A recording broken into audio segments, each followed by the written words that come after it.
জামায়াত নেতা জনাব শাহজাহান চৌধুরীর সেই বক্তব্য আমরা ফান করে বলেন ঐতিহাসিক বক্তব্য, এটা একটা ঐতিহাসিক বক্তব্যই হয়েছে। সেটা নিয়ে যথেষ্ট আলোচনা সমালোচনা হয়েছে, এখনও এটার জের চলছে। আমি গতকাল টকশোতে গিয়েও দেখলাম যে এই ইস্যুটা আসছে, এই ইস্যু নিয়ে কথাবার্তা হচ্ছে।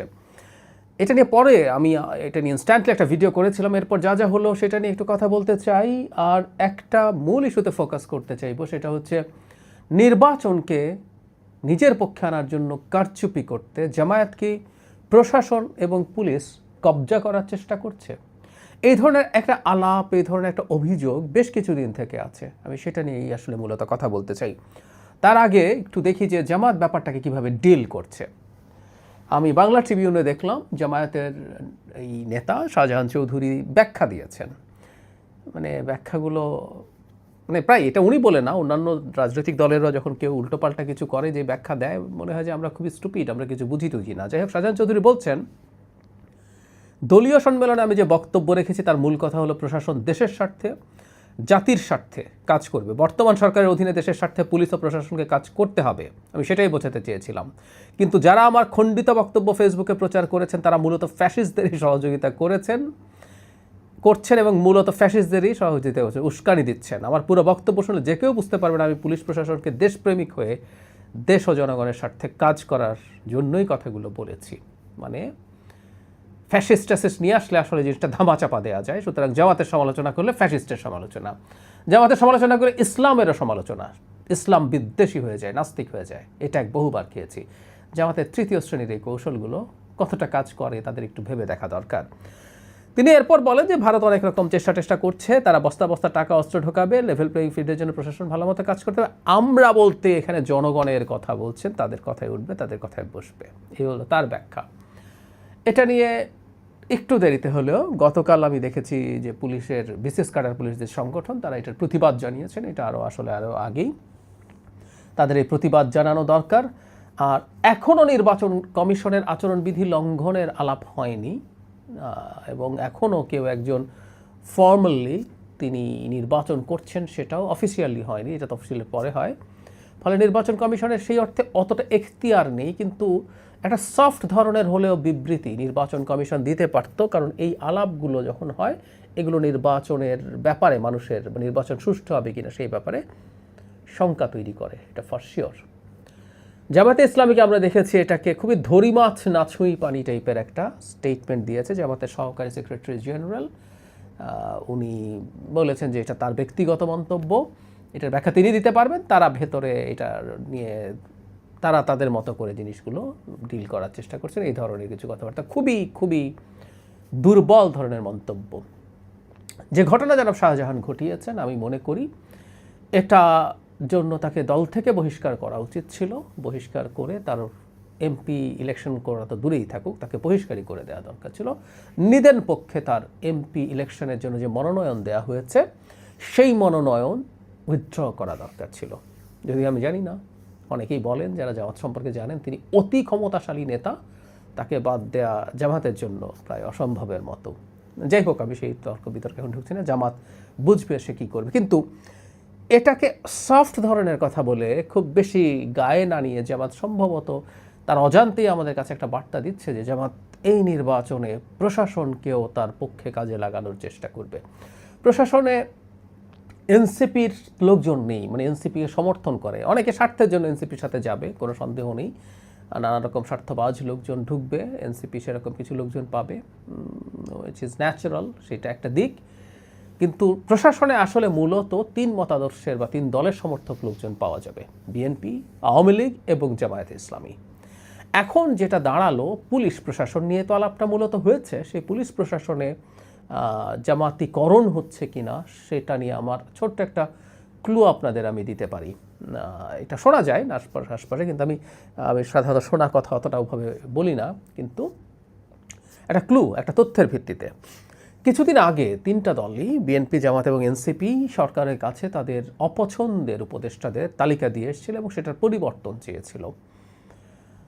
সরকারের উপদেষ্টা যারা ফজলুল কবির খান একটা স্ট্যাটাস দিয়েছেন, সেখানে তিনি তিন দলেরই কারা কারা কাকে কাকে চায় না সেটার যে তালিকা আছে সেটা হলো ফটো কার্ড শেয়ার করে তিনি মন্তব্য করেছেন, কারণ বিএনপি তালিকায় তার নাম ছিল বলে তিনি বলছেন। এখন তার তথ্য যদি সঠিক হয়, আমি জানি না সঠিক কিনা, সঠিক হওয়ার সম্ভাবনাই অনেক বেশি, সেখানে বিএনপির তালিকাতে আরেকজন ছিলেন স্বরাষ্ট্র মন্ত্রণালয়ের বিশেষ সহকারী প্রধান উপদেষ্টার, তিনি ওর তালিকার মধ্যে আছেন, জনাব খোদা বক্স। এখন বিএনপি যদি সত্যি তার ব্যাপারে অভিযোগ জানিয়ে থাকে, তার মানে পুলিশের যে রদবদল বা পরিবর্তন আছে সেটার ক্ষেত্রে তিনি ম্যানিপুলেট করছেন, এবং বিএনপি তাদের ব্যাপারেই এই অভিযোগ জানাবে, তার কম্পিটিটরকে যিনি অন্যায়ভাবে ফেভার করবেন।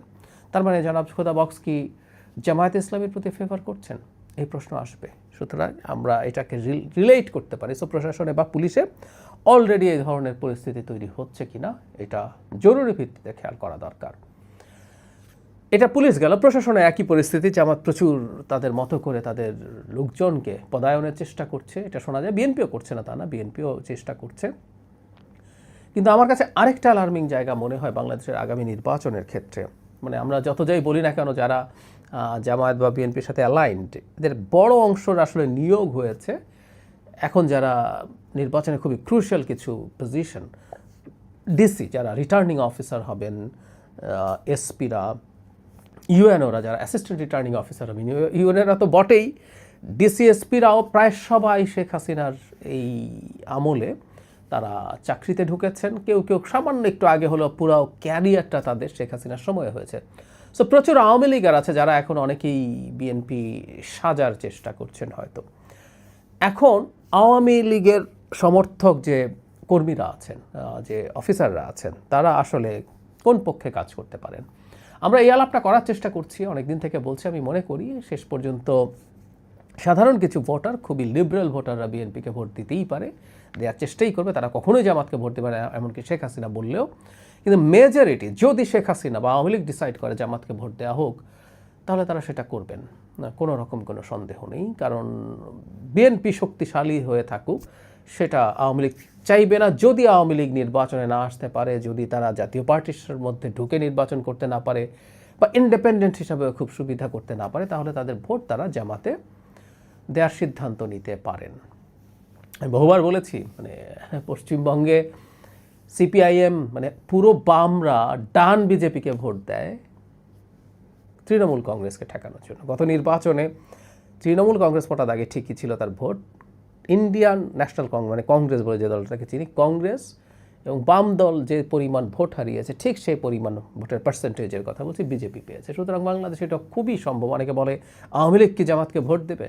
উত্তর হচ্ছে খুবই সম্ভব। যদি সেই ধরনের একটা সিদ্ধান্ত হয়, আওয়ামী লীগের প্রশাসন পুরোটা জামাতের পক্ষে গিয়ে দাঁড়াবে, এই সম্ভাবনা খুবই বেশি, খুবই বেশি। ফলে মাঠ প্রশাসন, সেটা মানে ডিসি মানে প্রশাসনের লোকজন যারা returning officer, assistant returning officer হবেন, এবং আইনশৃঙ্খলার জন্য গুরুত্বপূর্ণ এসপিরা আওয়ামীপন্থী এবং জামাতপন্থী সবাই একাকার হয়ে জামাতের পক্ষে কাজ করার চেষ্টা করার সম্ভাবনা উড়িয়ে দেওয়া যায় না। এটা খুবই খুবই ইম্পর্ট্যান্ট বলে আমি মনে করি। এটা সন্দেহটা মাথায় রাখা। সরকারের উচিত হবে জনাব শাহজাহান চৌধুরীর যে বক্তব্য, সেই ব্যাপারে তারা আর কোথায় কোথায় এই ধরনের কাজ করছেন, আমি খুবই মনে করি যে এটা বেরিয়ে গেছে, এটা তার ভেতরের কথা, তার ব্যক্তিগত ব্যাপার, ব্যাখ্যা দিতে পারবেন, এগুলো ফালতু ব্যাপার। তাদের এটা একেবারে কেন্দ্রীয় একটা কর্মকৌশল এই নির্বাচনের জন্য, এতে কোনো রকম কোনো দ্বিধা আমি করি না। মানে একটা দল তার সমর্থক কোনো তার সাথে এক ধরনের অ্যালাইনমেন্ট আছে, এই ধরনের কোনো কর্মকর্তাকে যদি এই উদ্দেশ্যে রাখতে চাইতেন যে আমার প্রতি সে নেগেটিভ আচরণ করবে না, এটুকু নিশ্চিত করার জন্য, তাহলে কথা ছিল। কিন্তু জনাব শাহজাহান চৌধুরীর কথা হচ্ছে উঠবে বসবে, গ্রেফতার করবে, মামলা দেবে, মানে সব কিছু তার কথাই হতে হবে। গ্রেফতার আগে মামলা পরে, এই সব কিছু। স্কুলগুলো টিচারদেরকে তাদের কথা বলতে হবে, এখানে কিন্তু গায়ের জোরের কথা আছে এবং তাকে স্বার্থে ব্যবহার করার কথা আছে। এটাই অ্যালার্মিং। সরকারের উচিত হবে এই ব্যাপারে খুব গুরুত্ব দিয়ে চিন্তা করা, পদক্ষেপ নেওয়া। এই নির্বাচনটা এই ধরনের কোনো না কোনোভাবে কারসাজির শিকার, সেটা যেদিক থেকেই হোক না কেন, যদি হয়ে যায় বড় স্কেলে অনেকগুলো সিটে, আমাদের ভবিষ্যৎ খুব ডিজাস্টারাস পরিস্থিতিতে পড়বে, কোনো সন্দেহ নেই।